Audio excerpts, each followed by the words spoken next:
Hello, hello, this is Simone.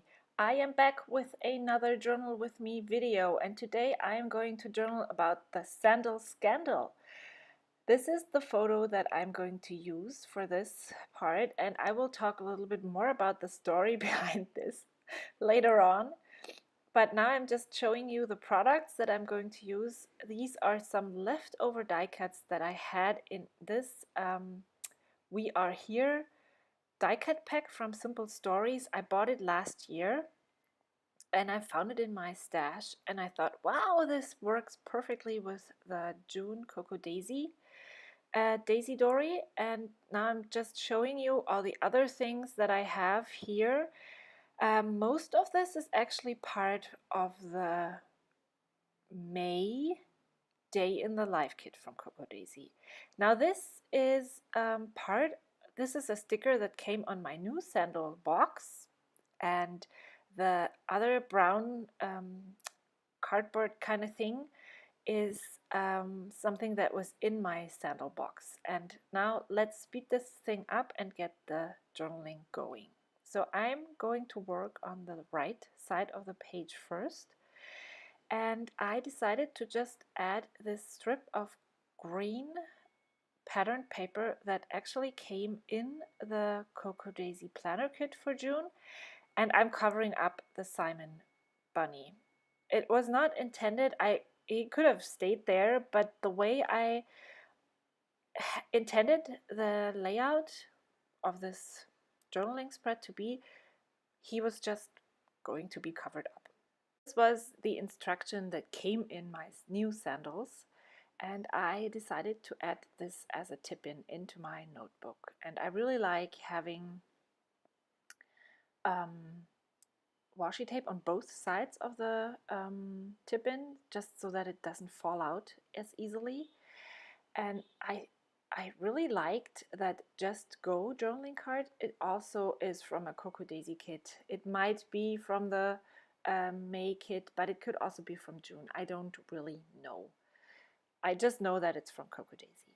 So yeah, I have cut the journaling card down, and I'm thinking about adding the sticker from the sandal box in there like this. But I'm not really sure about the way this looks, so I just move on. I added another strip of washi, and then I decided to just flip the tip-in over and work on things that I know how I want them to be. So before I started filming this video, I actually just placed things where I thought they could fit. So this is how I had it before I started, and I really liked the way it looked, so I decided, well, let's just move on to things that I know how I want them to be. Okay, now let's go back and add in stuff, because I decided, I can't just put down the sticker. And I had it on some wax paper. You can get that from a normal store. It's in the grocery department. Well, grocery not, but the, where you can get aluminum foil and stuff like that. There's wax paper there, and you can just use it to put your stickers on if you're not really sure where they're going to be. Or like this, I wanted to save the sticker but not the box, so I decided just put it on some wax paper and put it into my Daisy Dori. So when I flipped the card over, I saw those suitcases, and the design of the card just looked really, the colors and the color combos really looked nice. It just doesn't really have anything to do with sandals, but I don't care. It just looked good, and I want to go back, get away from having everything fit a theme, and I just liked it, and so I decided, okay, so maybe I should fussy cut the Just Go, because it didn't really work adding in the journaling card as a whole. So if I just cut out the title, maybe it works then. And so that's what I did. I added in the other part of the journaling card that was a bit smaller.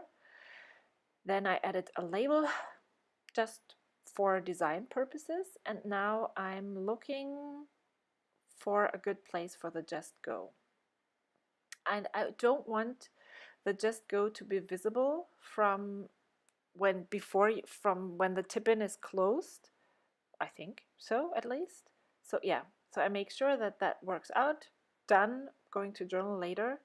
And now I'm using the same wax paper that I had the sticker on to create my title, because that's where I actually stopped before.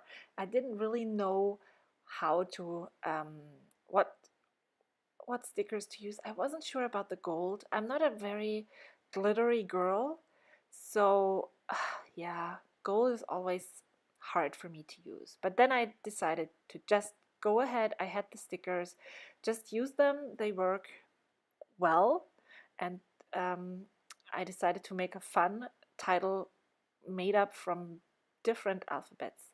However, I did not have an A left, so I just used a D and cut it down to make it look like an A. But then I just cut down the D, even though in Sandal Scandal there is a D in it, so I had to take another D, and then yeah, it worked. Now, title placement. I liked how the title nestled underneath this flowery bunch there.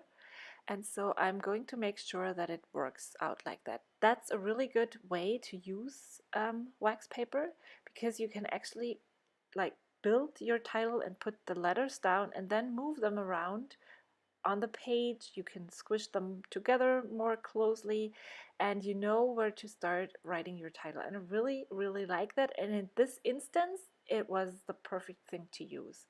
That's not always the case. I usually am way too lazy to use wax paper, but for this title that's made from 3 different kinds of alphabets, and when I knew I wanted to nestle it in there, it worked perfect. Maybe I have the chance now to tell you a bit about the story of the photo. My feet are really big. I think it's a women's size 13, could be 12 or 13, I don't know. I'm just going to make you look at this. I am going to pick up the line of the tip-in for my grounding piece for the green pattern paper. This is something, I talked about this in my last video as well. Well, this is something that I have learned when I studied to become an architect, that it's really important to take up lines that are already there and make them, work. Sounds really stupid, because to make them intentional, that's probably the better expression here. The same with the title. I grounded it on the green dividing line, just so that it looks like it has to be there. And then I'm going to make a cluster down the side. But back to my sandals. I have really large feet, and it's really hard, or it's gotten better, but it was really, really hard to get shoes my size, especially women's shoes. So sneakers not so much, but sandals or things that look pretty. So I have had not very good luck in getting shoes that I like and that fit me.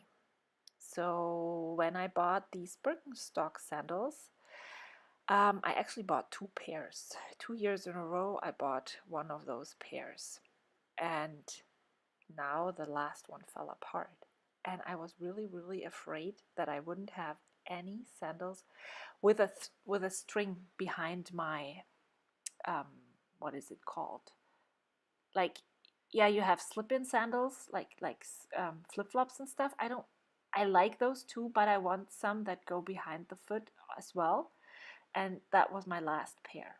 So I was really afraid that this could be the last one and I wouldn't find a new pair of sandals. Ah!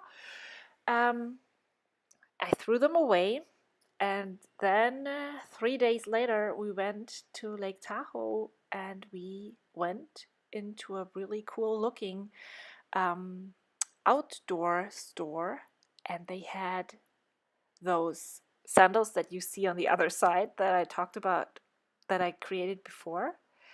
And even though they didn't have my size, I wrote down the make and the model, and I searched the internet, and they actually run as large as size 13.